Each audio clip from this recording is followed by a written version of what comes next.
Hare Krishna, everyone. So thank you and welcome once again.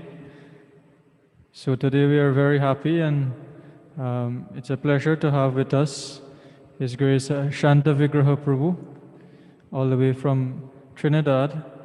And Shanta Vigraha Prabhu is a disciple of His Holiness Guru Prasad Maharaj. He's been so kind over the years in offering his service and association, through the making of presentations and explaining the philosophy of Krishna consciousness. So today we are very happy to introduce to you His Grace, who will be speaking on the topic of Sevanam. So Shanta Vigraha Prabhu, we'd like to welcome you. Hari Bol, Hari Bol, Hari Bol. Over to you. Hare Krishna.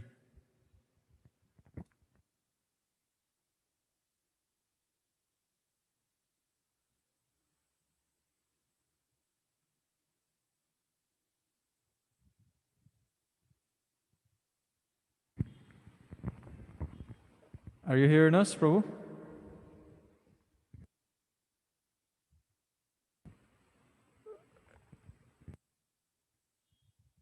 Your mic is muted, Prabhu. Please unmute.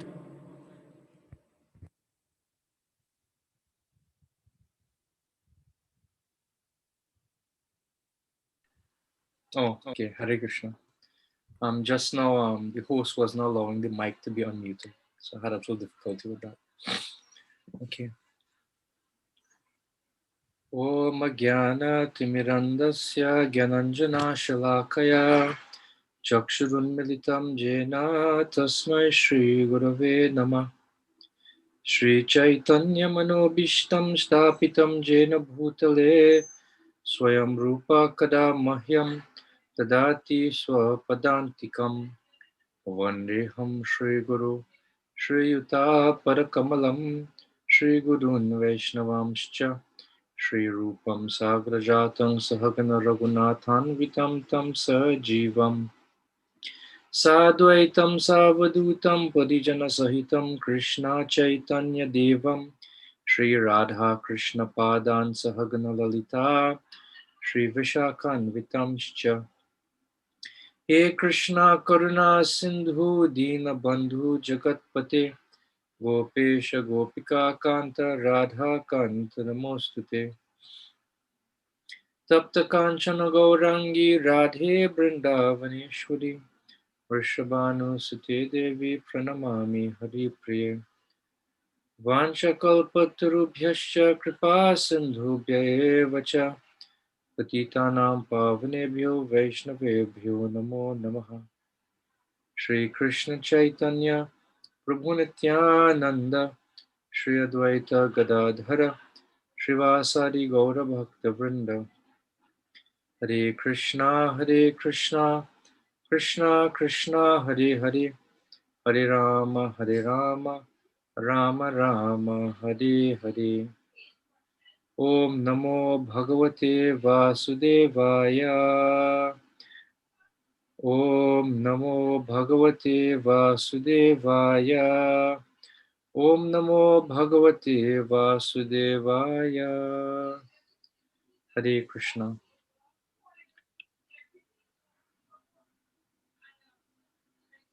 I just want to share my screen.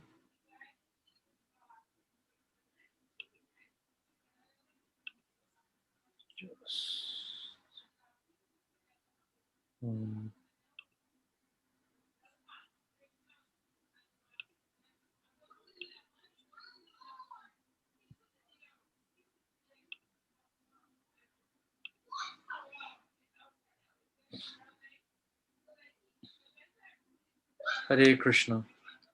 So today we're continuing on the theme of Sevanam, which is the fourth of the 9 items that constitute pure devotional service. I think it was on Tuesday last week, the Grace Mother Panchatattva, she started off the discussion on Sevanam, and so I'm continuing in that vein.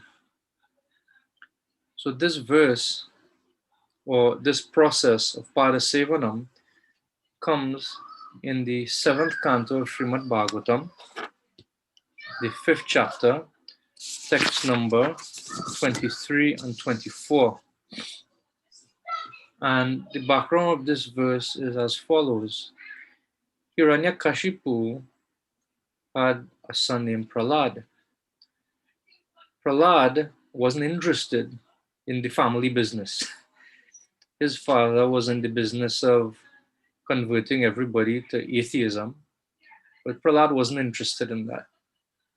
And even at school, he displayed that tendency to be averse to materialistic education.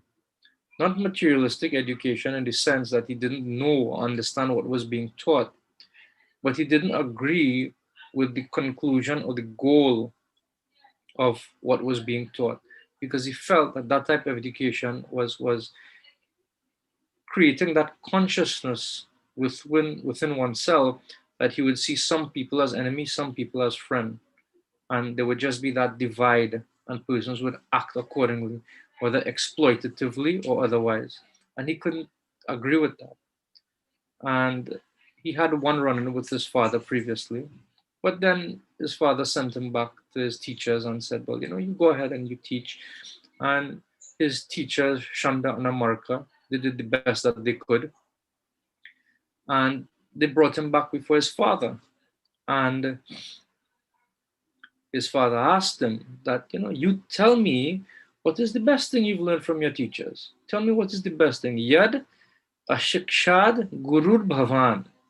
Tell me what is the best thing you've learned from your teachers out of everything you've been taught in school. And Prahlad Maharaj replied, and we know this, I'll recite the Sanskrit. Shri Prahlad Uvacha Shravanam Kirtanam Vishnu Smaranam Padasevanam Archanam Vandanam Dasyam Sakhyam Atma Nivedanam. This is text 23 of the 5th canto, and the English is as follows. Prahlad Maharaj said, hearing and chanting about the transcendental holy name, form, qualities, paraphernalia, and pastimes of Lord Vishnu, remembering them, serving the lotus feet of the Lord, offering the Lord respectful worship with 16 types of paraphernalia, offering prayers to the Lord, becoming his servant, considering the Lord one's best friend, and surrendering everything unto him. In other words, serving him with body, mind, and words.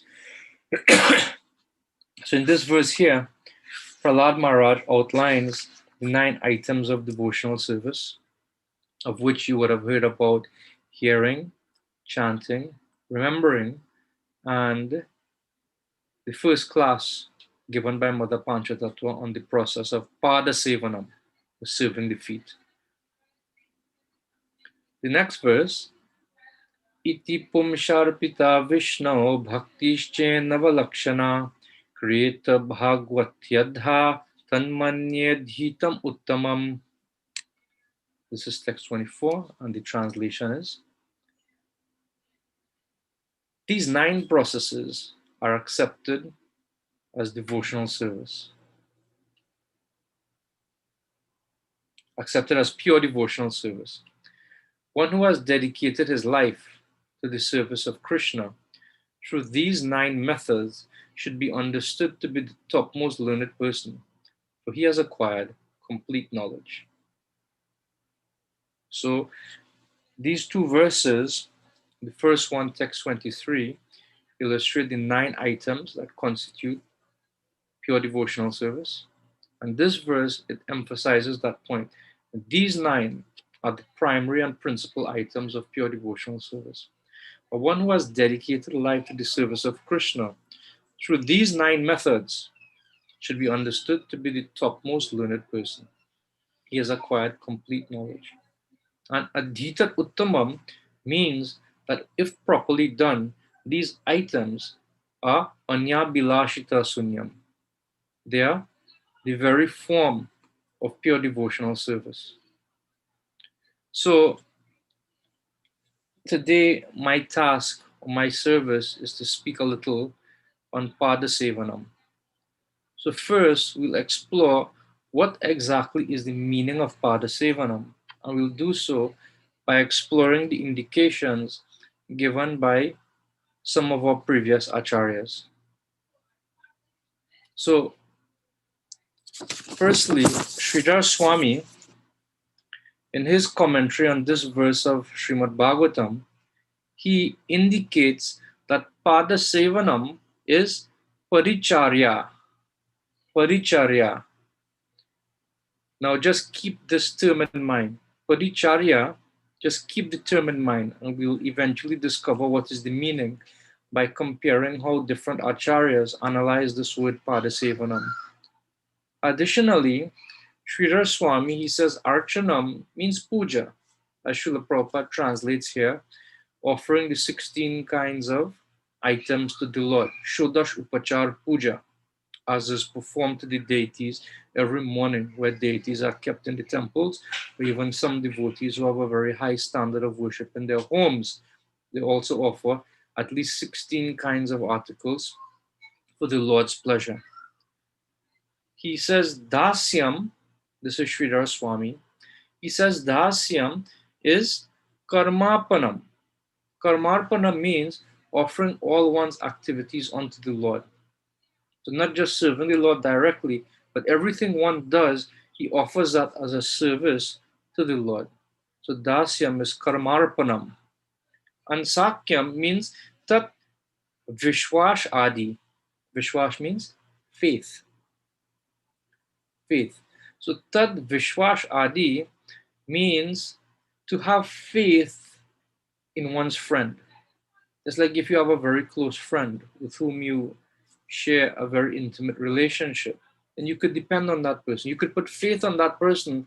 If that person says something, if that person gives their word on something, they'll fulfill their word. If you ask help of that person, they'll help you. You could put faith. If they say something, they will do it, then they will do it. That Vishwash Adi. So this is Sridhar Swami's interpretation of the word Sakyam. That to have complete faith in the other person, in this case, the Lord. And then Atmanivedanam, he says, Swa Sharira Samarpanam, that to completely offer oneself. Sharira is generally known as body, but it means in this case to offer oneself at the feet of the Supreme Lord. And he gives a very interesting analogy to illustrate this principle of Atmanivedanam in his commentary. He says that just as sometimes a farmer may have a horse or may have a bull and he may sell it to another person. Now, when he sells that, or when the horse or the animal goes to the other person, it goes and it has faith that that person will now take care of my maintenance. Or the farmer has faith that the person to whom I am selling the animal will take care of the animal's needs in the best interest of the animal. So he says this is the sense of Atmanivedanam, that one feels that confidence that Krishna will take care of me. I will be fully cared for by the Lord. Just like this series is called Anukulyasya Sankalpah. That it is sort of a play on the 6 items that constitute full surrender to the Lord. So Anukulyasya Sankalpa means that one accepts those things which are favorable to one's devotion to Krishna. Pratikulyasya Varjita means that one rejects those things which are detrimental to one's devotion to Krishna. There's one of these items that constitute surrender to the Lord is accepting the Lord as one's maintainer. Very interesting. Accepting the Lord as one's only source of maintenance. And acharyas, in commenting on this, they say that of the 6 items of surrender, the item of accepting the Lord as one's maintainer is considered the whole. That is the sum and substance of surrender. Because wherever one feels that his maintenance is coming from, that is where his intention would be. That is where his effort would be. For example, if we feel that the source of our maintenance is our paycheck at the end of the month, then our greatest effort would be in our job. If one feels that the source of one's maintenance is his family life, then his main endeavors would be geared in that section of his life. And similarly, if we have the sense that Krishna is actually my maintainer, then that is where my full effort and attention would be. Everything else would be sort of concentrically uh, placed around that item that Krishna is my maintainer. As it is often said, Rajarshi Prabhu often say, and it is there in the Bhagavatam as well, that the source of my income is not the source of my maintenance. What is the evidence? That we may have a lot of income, but we are not in a position to take care of ourselves. We may be medically unfit. Our income may be coming in, but it may be bleeding out in so many different avenues because of our lifestyle and so on. So here, Sridhar Swami, he gives some little analysis of the items, some of the items of pure devotional service. But just to remind you, he says of Pada Sevanam, Paricharya. Paricharya. I'll explain the meaning of it shortly. So, Jiva Goswami, he also has the same meaning for Pada Sevanam, but he adds a bit more. He says, Kala Deshadya Uchita Paricharya. That he says, Paricharya according to time, place, and circumstance. Kala Desha Adi Uchita. That when we take Paricharya according to the time, the place, and the circumstance, then that is Pada Sevanam. But still, I didn't tell you what Paricharya is. We'll come to it. So then, Rupa Goswami, he gives this verse in terms of describing Pada Sevanam in the Bhakti Rasamrita Sindhu, which Srila Prabhupada has kindly given us as the nectar of instruction. He says, Paricharya tu sevopa karanadi parishkriya tata prakirnaka chatra vaditrader upasana. That paricharya consists of decorating the Lord with different items and worshipping the Lord with chamara, umbrella, music, and other items. So very interesting, the definition of Padasevanam given by Rupa Goswami in the Bhakti Rasamrita Sindhu. And it seems like he is speaking about deity worship, isn't it?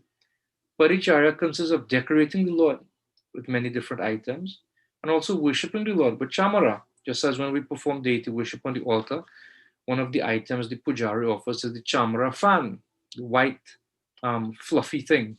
It's a fan made of the hairs of the tail of a yak. And this is offered in kingly worship. So, Jiva Goswami comments in this regard based on this definition of Srila Rupa Goswami that paricharya means to serve the Lord in the mood of a king, to serve the Lord with kingly worship. So thus, one meaning of paricharya as given by our acharyas is that the Lord is served as a king. And therefore, one meaning of Padasevanam is that we serve and we worship the Lord in the position of a king. And we are his subject, we are his servant. And therefore, these items which are given by Srila Rupa Goswami here are in line with that. So, analysis of this verse shows that this paricharya or padasevanam means cleaning the different paraphernalia for worship and also offering items. Just like when the Lord comes out, then sometimes somebody may be asked to offer the chamra if the Lord is coming out on procession. And that person may not necessarily would have performed the different purificatory rituals that one has to do before actually performing puja on the altar. So further indication is given by the acharyas that this paricharya means that it can be performed without having undergone purificatory rituals such as the Bhut Shuddhi and the different types of nyas. So it's a very interesting distinction. One might even stretch it to say that it is not necessary that one may even be second initiated. One can clean the temple. One can clean the paraphernalia of the Lord. He may not necessarily even be second initiated, which is, in most cases, a necessary component of archanam, or the worship of the Lord in the form of the deity. One has to have some kind of initiation. In fact, to clean, there is no need for one to even have first initiation.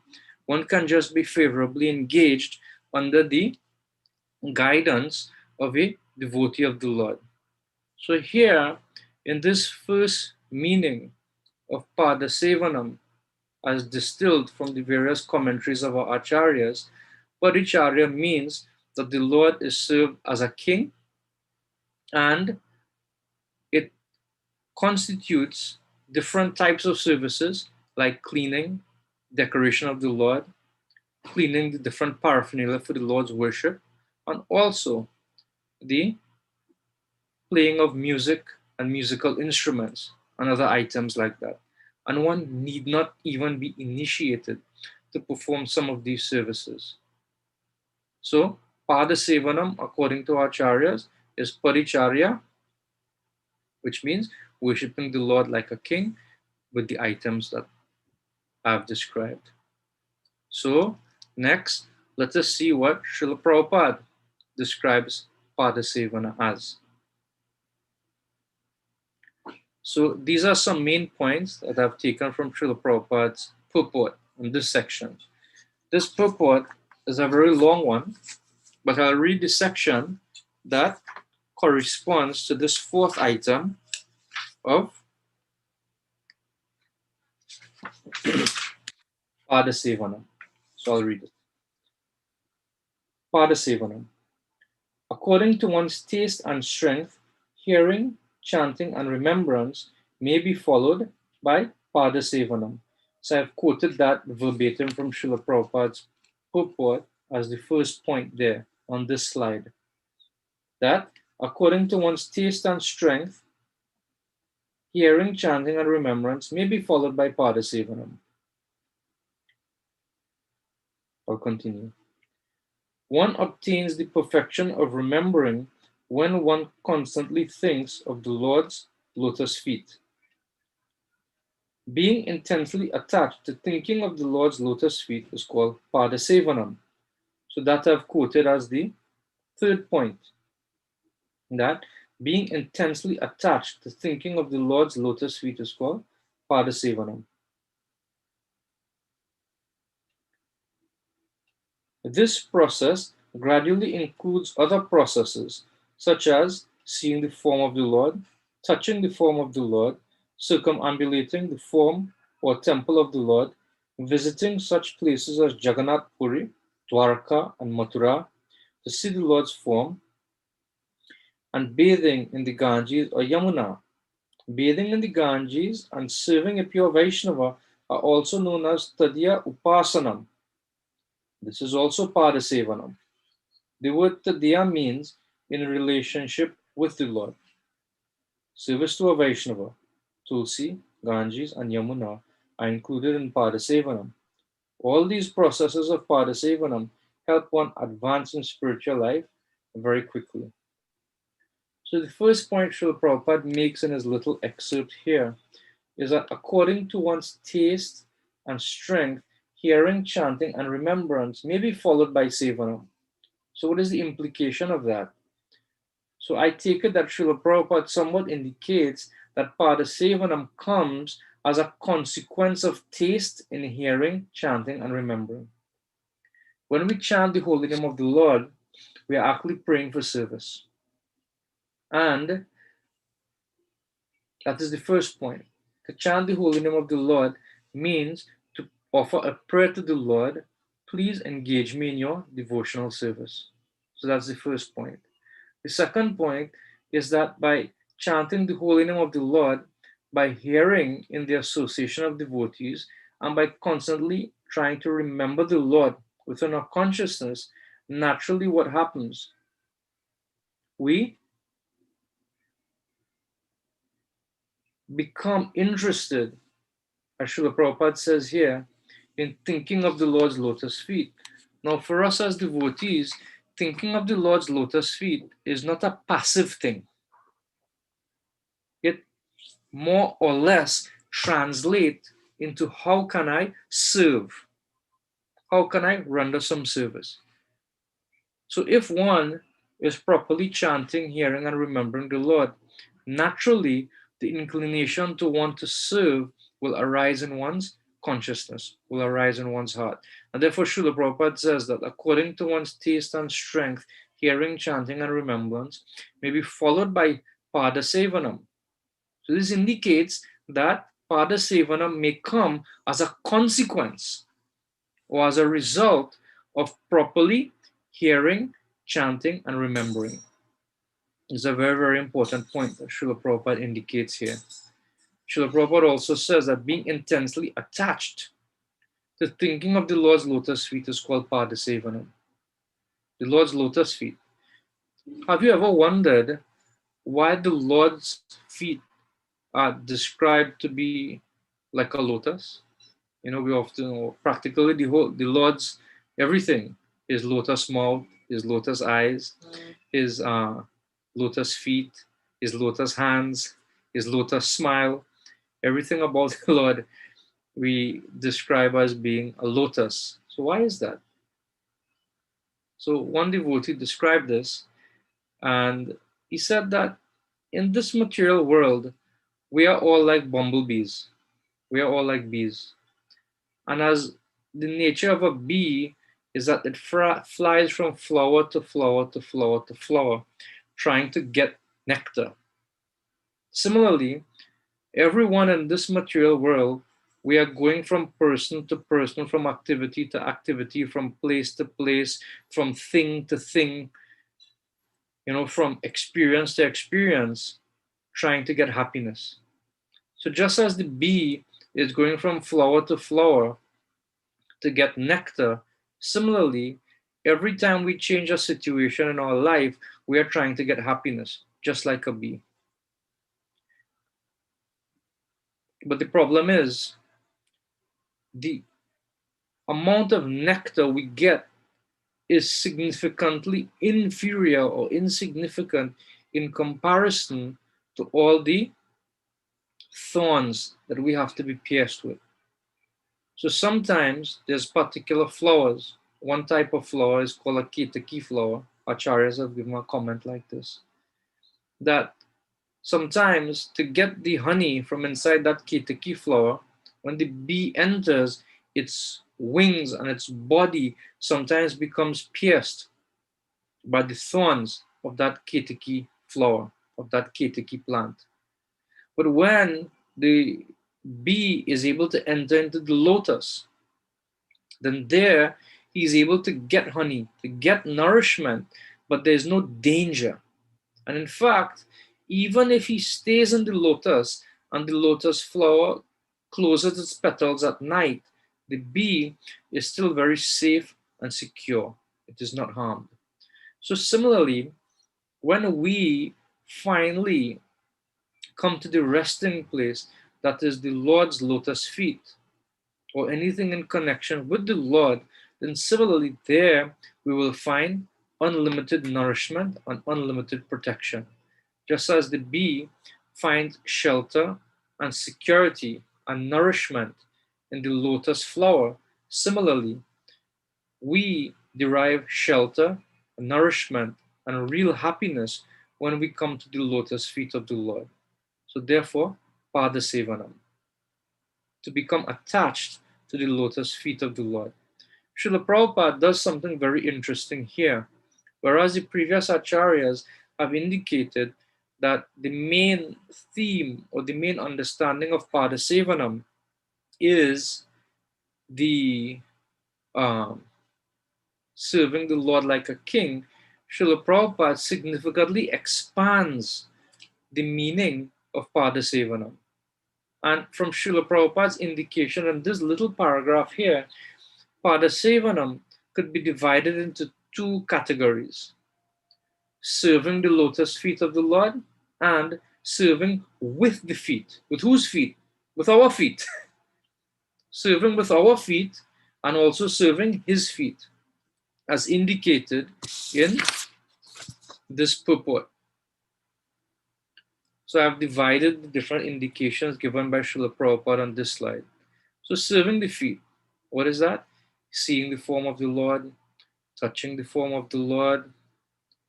Tadiya Sevanam, or Upasanam, serving those things in relation to the Lord. And specifically, what might that be? Service to Vaishnavas, service to Tulsi, service to the Ganga and Yamuna and other places of the Lord's residence, serving at the temple, and so many other things. All those things are serving the feet of the Lord, something directly. Now, serving with the feet. With whose feet? Your feet, my feet, everybody's feet. And what are some of those things? Circumambulation of the form of the Lord and the temple. Just like in many places, if you go to Vrindavan, if you go to Mayapur, many of the temples are constructed in such a way to facilitate the devotee's circumambulation of the deity of the Lord. It is there to allow for this service, which can be rendered by the devotees with their feet, to circumambulate the form of the Lord and to circumambulate the temple. Secondly, visiting places like Mathura, Dwarka, and so on, to see the form of the Lord, and also visiting the temple. And when we visit the temple with our feet, we can also render service at the temple, which is serving the feet. So everybody likes to go on parikram. And if you haven't done so already, and now even if you wanted to do so, you cannot do so. Even if you wanted to do a short parikram, like me taking a plane and come to Guyana to visit the temples there, I can't do that. What to speak of going to parikram to Mathura and Dwarka? And therefore, we have to engage in parikram by hearing, by reading the books of the acharyas. And also serving with the feet is described to be items like bathing in the holy waters, like the Ganga and the Yamuna, Radha Kund, Prema Sarovar, and so many other beautiful places where the Lord performed so many pastimes. So see how Srila Prabhupada expands the definition of Pada Sevanam.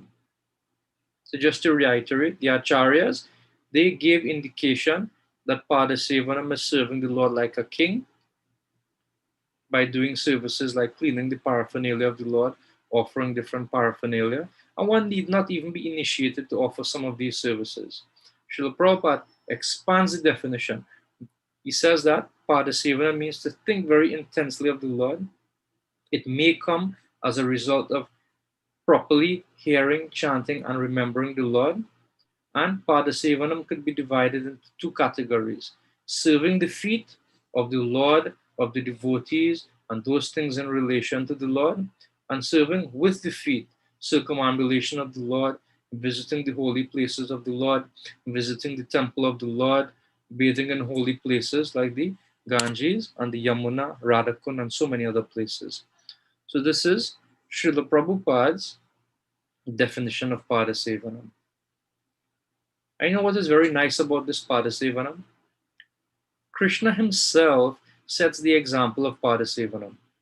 We don't have to look very far for an example of Padasevanam. There's a very beautiful pastime in the 80th and 81st chapters of the 10th canto of Srimad Bhagavatam. There was a very nice devotee by the name of Sudama, and he was very, very poor. And his wife convinced him that you have to go and visit your friend Krishna.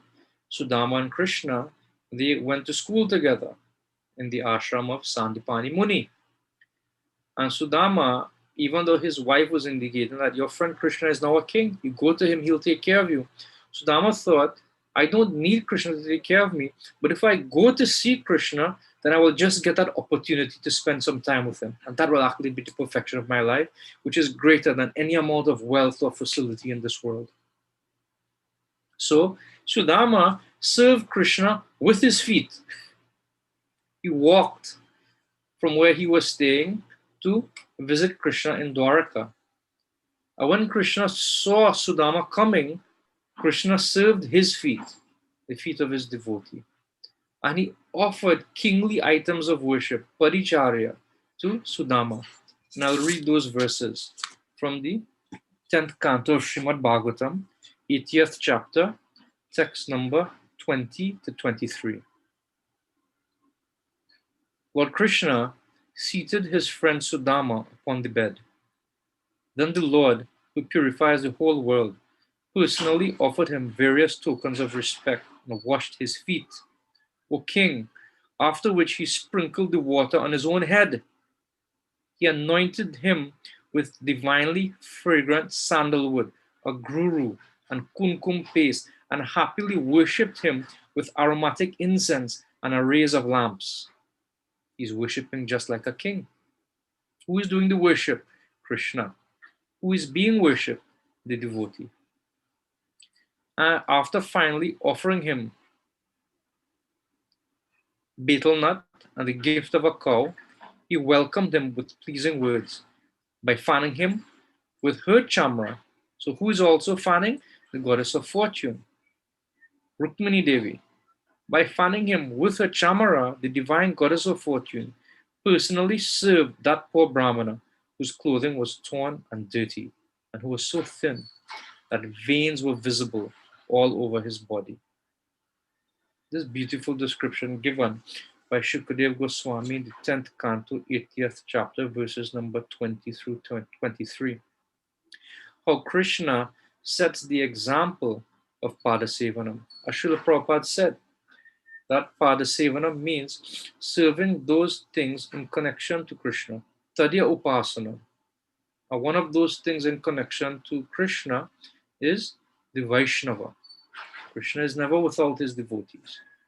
And so, by serving the devotees of Krishna, following in Krishna's example, and this is a very interesting point. Krishna says that as they surrender unto me, ye atamam prapadyante tamstateva bhajamyaham. When we surrender unto Krishna with devotion, Krishna reciprocates with us by being devoted from his side. This is the meaning of this verse. Ye yata mam, when one surrenders unto me with devotion, or in any way one surrenders unto Krishna, Krishna reciprocates accordingly. But bhajamyaham, if somebody surrenders with devotion, then Krishna reciprocates with devotion. Krishna becomes a devotee of his devotee, as being described here. Padasevanam. Ye yatam mam prapadyanti tams tatheva bhajamyaham. The word bhajami is often used in the sense of the devotee towards Krishna, but also that word is used from Krishna towards his devotee. Now just see how nice the relationship between the Lord and his devotee. So Krishna sets the proper example.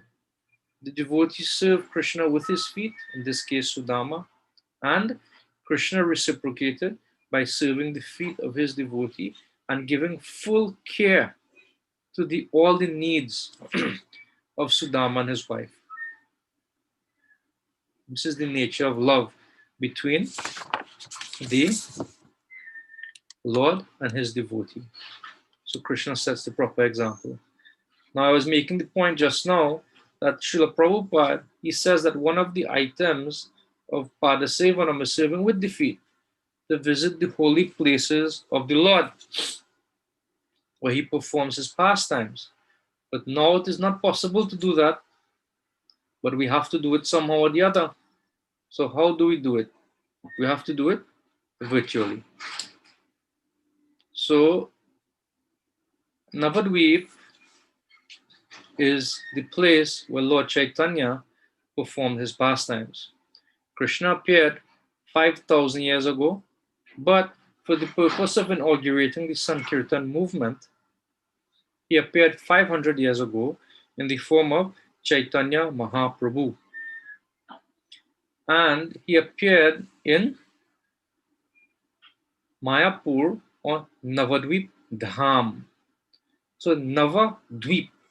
Nava means 9 and Dvip means islands. So Navadvip is the transcendental abode of the Lord, the eternal place of the Lord's pastimes in the form of Lord Chaitanya. And it is divided into 9 islands. And each of these 9 islands represent one item of devotional service.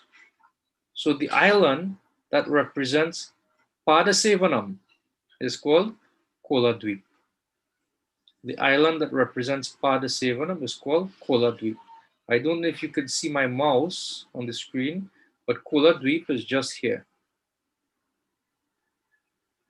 All this area here is Koladvip. So our temple in Mayapur is just about here. So to get to Koladvip, you just have to walk down. And I'm trying to, for those who visited Mayapur, then you can picture what I'm describing. If you are at the front gate, you walk out of the gate of our Sri Mayapur Chandrodaya Mandir, our international headquarters, where our Panchatattva deities and beautiful Nrsimha and Radha Madhava Ashtashaki reside, and you walk exactly out of the temple, just in the same direction you walked out. If you turn to the right, you'll go towards Sriva Sangam, Chaitanya Mat, and the birthplace of Lord Chaitanya.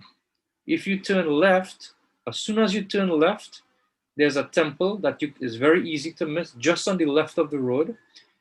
That is the house of Nandanacharya, where Chaitanya Mahaprabhu first met Nityananda. And if you walk all the way down to the end of that road, then you will come to a ghat. A ghat means the bank of the river where you can get boats. So you can get boats to do 2 things. You can get a boat just to cross the river there, which is known as the Jalangi, which is just this river here. So if you walk from our temple and you come here, you can cross to go to the island of Kodruma Dweep, or you can come down the Jalangi and cross the Bhagirathi Ganga into the town of Navadvip. So this is what we're actually doing. The island of Koladvip is actually where the modern day city of Navadvip is located. So you walk down, you take the boat. I don't know how much they charge now. And a very nice boat ride. You go down the river a little bit and you cross into the city of Navadvip. And that is where this island of Koladvip, which represents the item of devotional service known as Pada Sevanam, is located. So what is the significance of Kola Dweep? Kola means boar and Dweep means island. So this island was also known as Varahakshetra, or the place of Lord Varaha. And in this place, Lord Varaha revealed the appearance of Lord Gauranga to his devotee Vasudev in the Satya Yuga.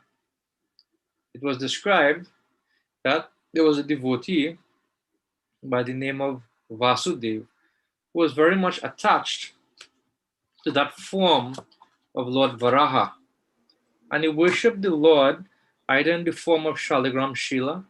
One form of Shaligram is actually the Varaha Shila, or either he worshipped the deity of Lord Varaha.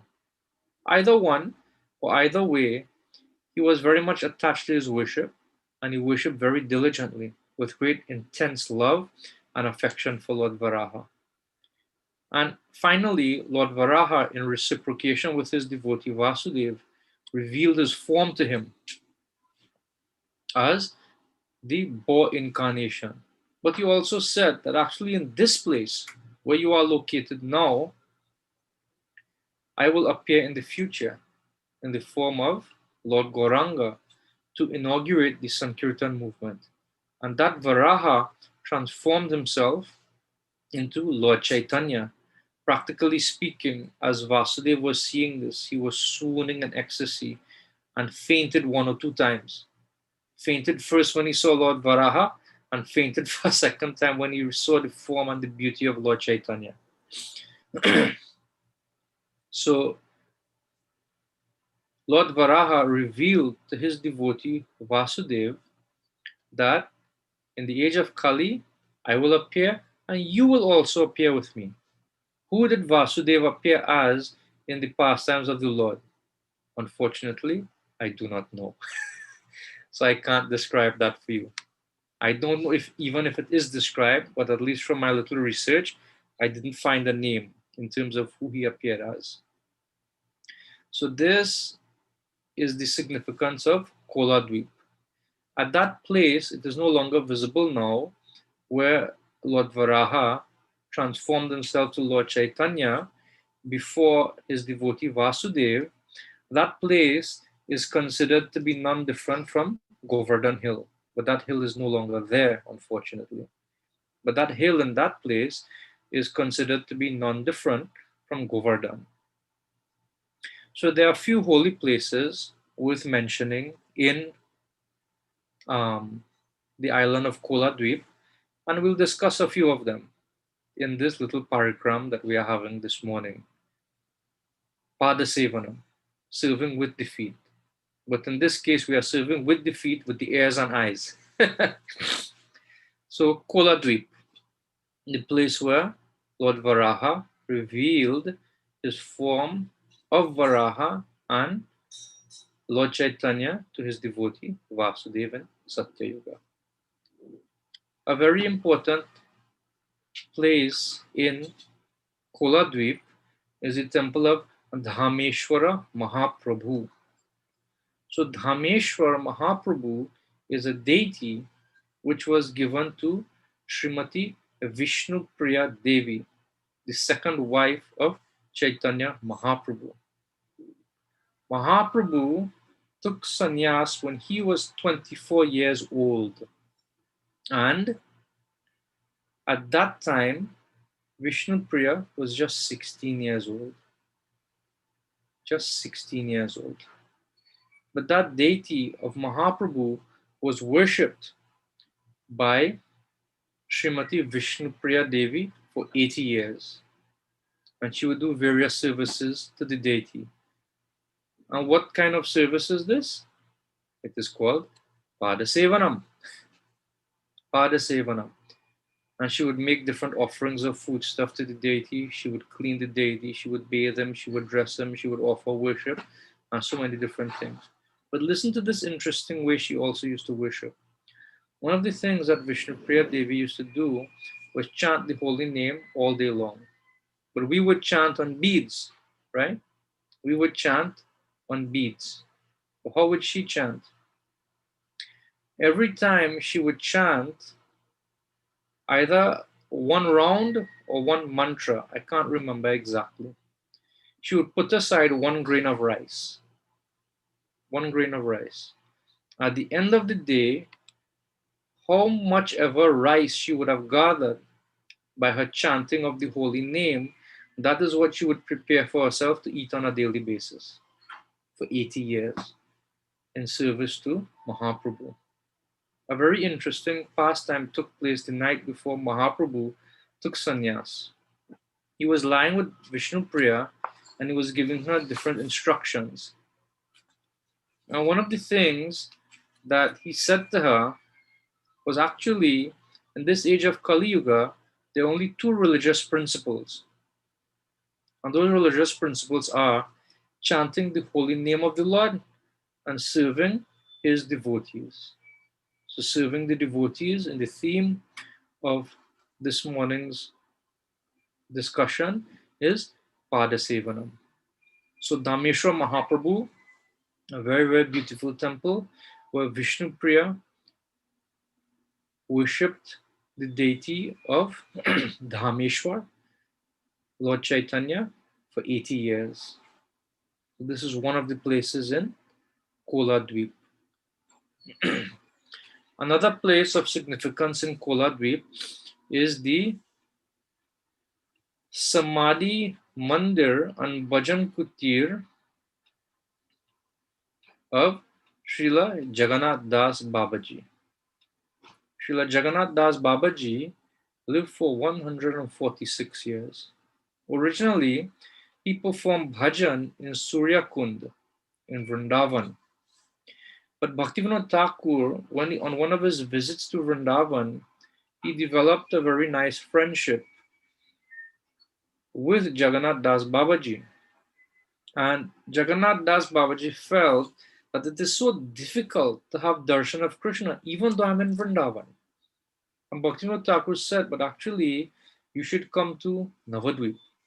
It is very easy to see Krishna in Navadvip. And so Bhaktivinoda Thakur brought Jagannath Das Babaji, or rather, Jagannath Das Babaji accepted Bhaktivinoda Thakur's invitation to come to Navadvip Dham. And in Koladvip, he established a bhajan kutir there for him. And at this bhajan kutir, if you look across the Ganga, you can actually see the birthplace of Lord Chaitanya, which was later established with the help of Jagannath Das Babaji. And it is said that while performing bhajan in that place, Jagannath Das Babaji had the personal darshan of Krishna. Bhaktivinoda Thakur, one of the great services he performed was confirming the original birthplace of Lord Chaitanya. And he did so by consulting many ancient scriptural writings. He also consulted ancient maps of the area that shows the shift in the flow of the Ganga.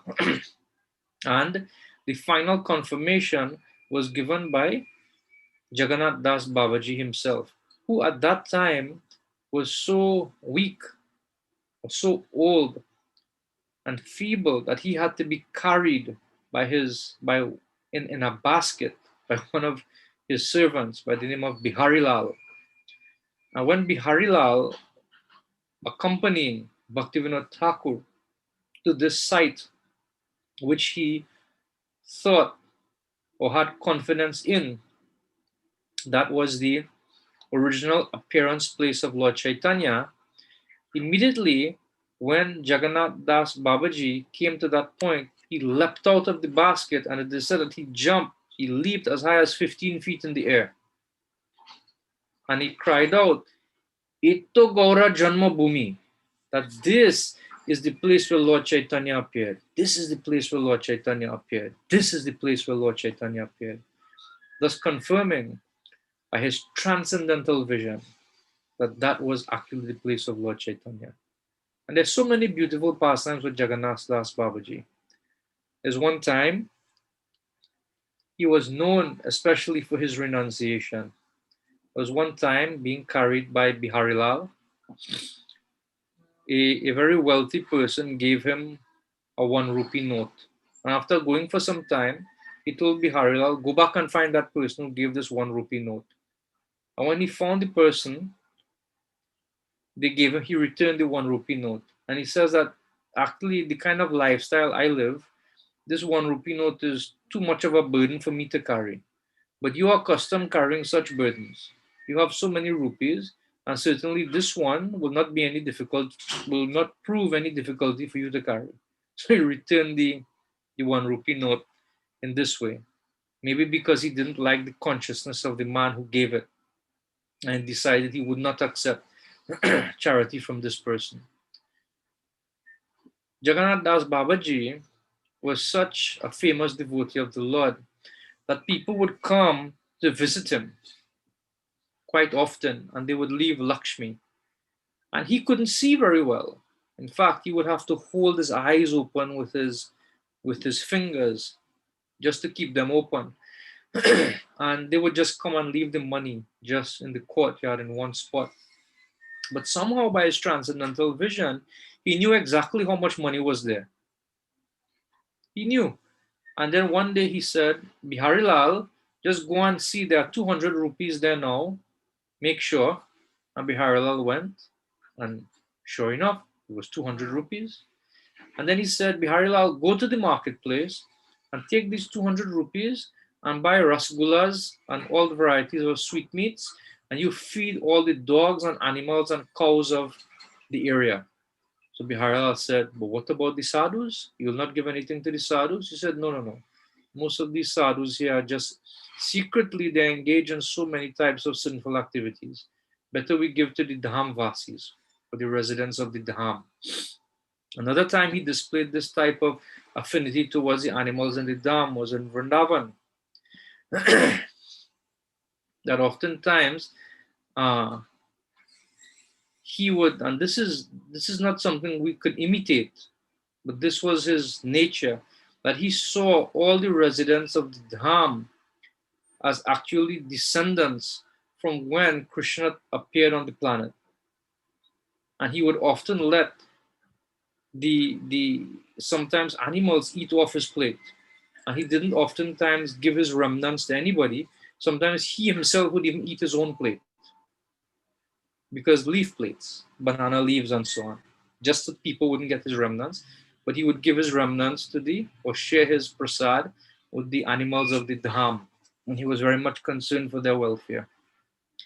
There was one time he was chanting, and a very wealthy industrialist came to visit him. And the industrialist was very bold. And he said, can you perform any miracles? And Jagannath Das Babaji said, no, I can't perform any miracles. I don't know anything about this. And while he was speaking to the industrialist, he had a stick, and he started to hit the ground with the stick. And as he was hitting the ground with the stick, the industrialist asked him, what are you doing? Some of the people got scared if he was going to actually attack them with the stick. And he said, what are you doing? He said, no, that actually there's a goat.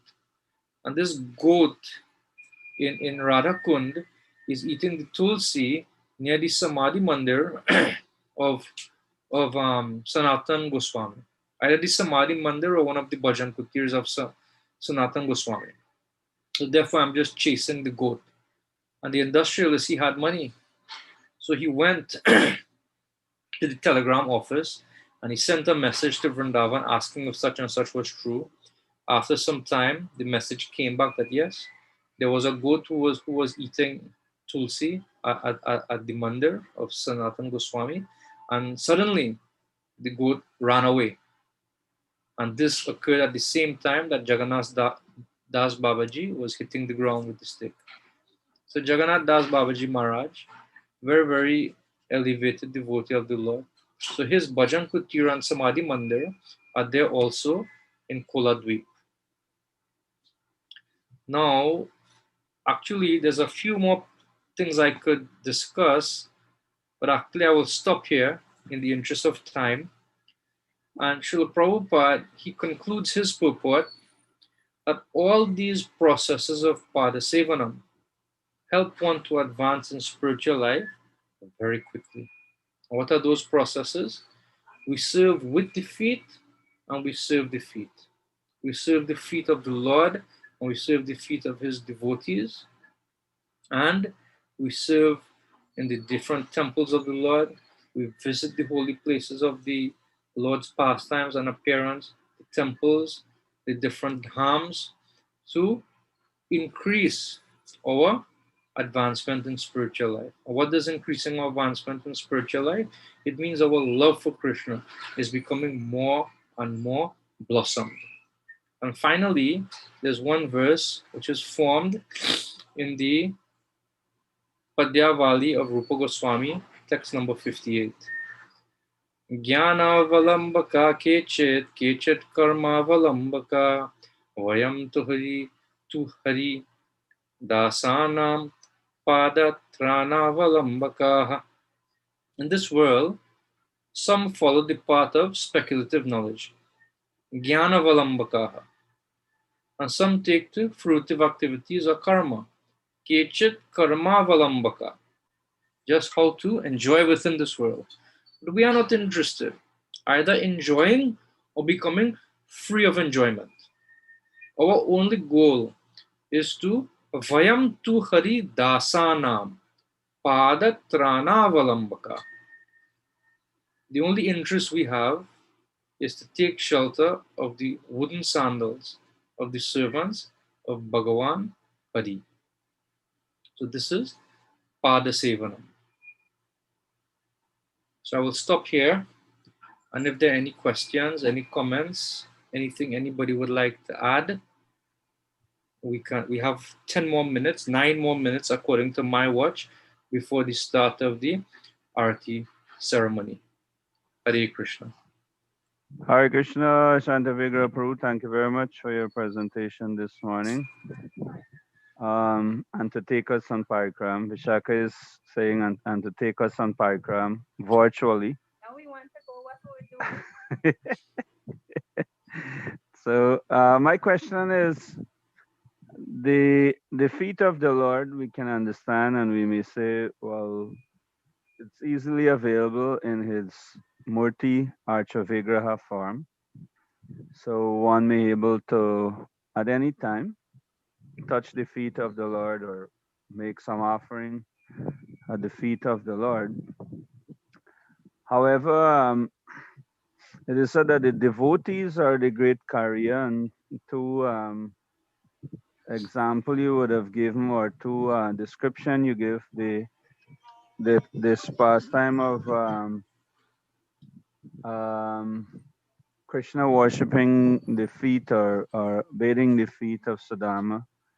And then you give another description just now with Jagannath Das Babaji Maharaj would not even allow one to, let's say, take the remnants of foodstuff that remain after he eats.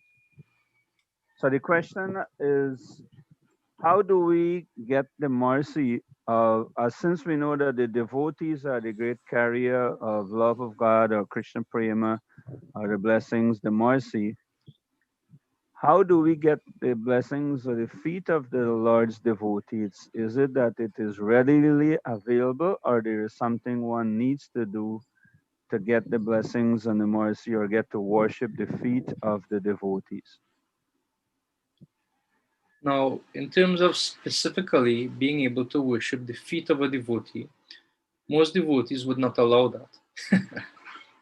Most devotees wouldn't allow it. But actually in Chaitanya Charitamrita and the Antya Lila, there's a pastime that where Krishnadas Kaviraj Goswami, he says there are three things that are very, very potent in reviving or giving one immense advancement in spiritual life. The water that washed the feet of a devotee, one, the dust of the lotus feet of a devotee, and three, the remnants of foodstuff left by a devotee. And he gives a very interesting pastime of one devotee who was very much greedy for all these things. One time he went where the Lord was washing his feet, and just before entering the Jagannath temple. And he was just where the Lord was throwing out the water. He was under there with his palms like this, catching the water and drinking it. And the Lord gave him one palmful, and he drank it. The Lord gave him a second palmful, and he drank it, and a third palmful. And then he said, I have fulfilled your desire as much as I can. I cannot do it anymore. And so the Lord has to grant that mercy, or the devotee has to grant that mercy. But this is what this devotee used to do.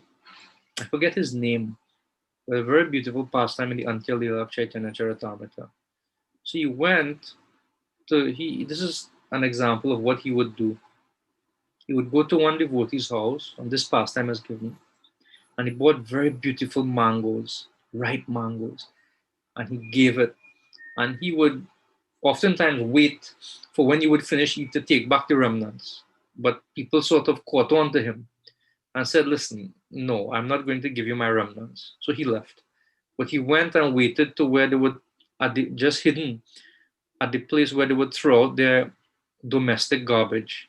And he saw when the wife of this devotee threw out the eaten mango seeds, and then he went and he took those and honored it himself. So one thing we can learn from this is beg, buy, borrow, or steal. But somehow we should get the mercy of the devotees.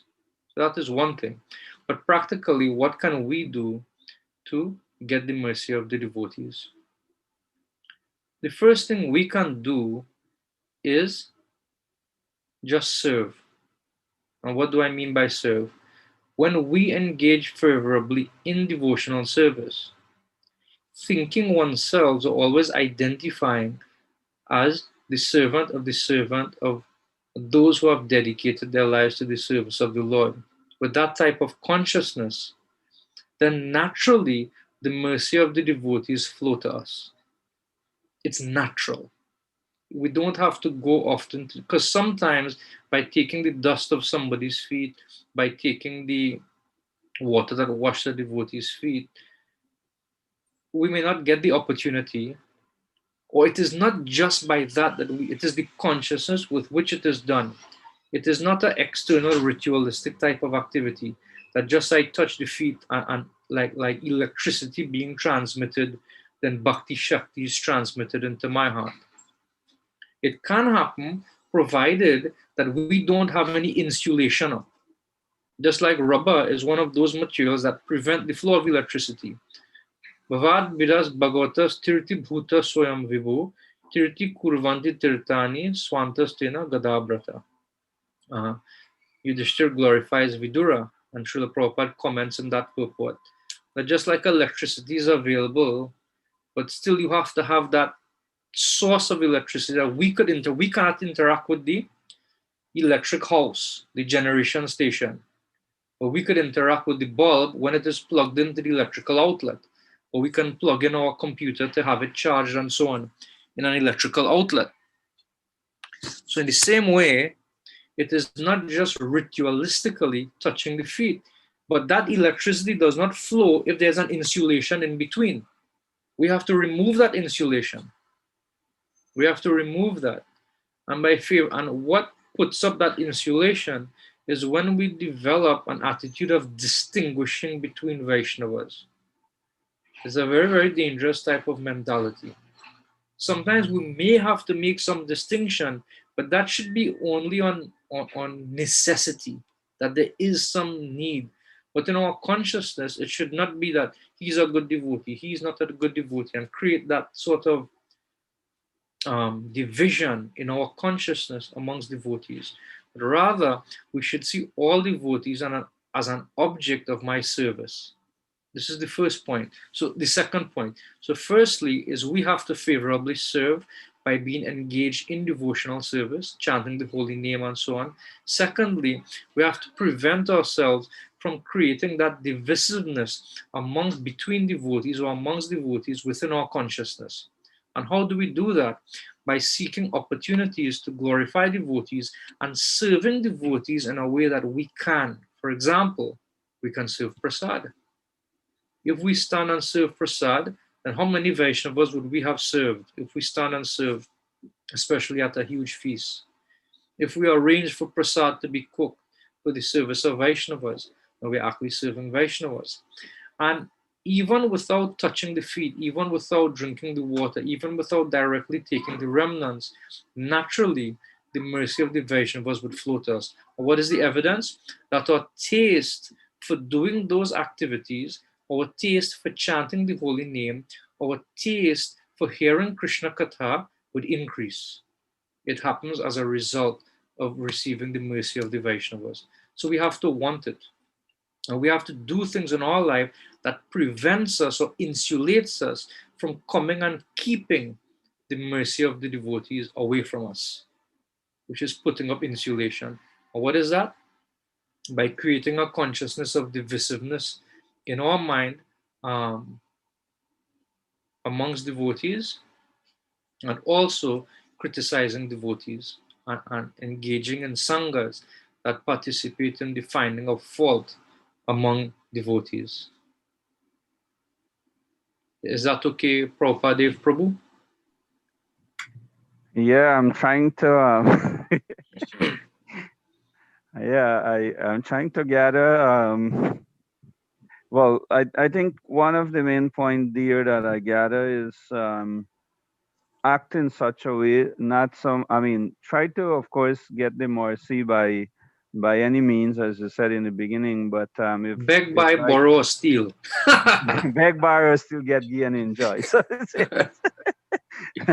but the practical one that you give, generally devotees will not give that easily, but we can stretch it a little bit more to ask if isn't that devotees supposed to be merciful to give you know the blessings of their lotus feet to, let's say, um, save the conditioned soul, or But the let's say devotee is also with the humble. mercy.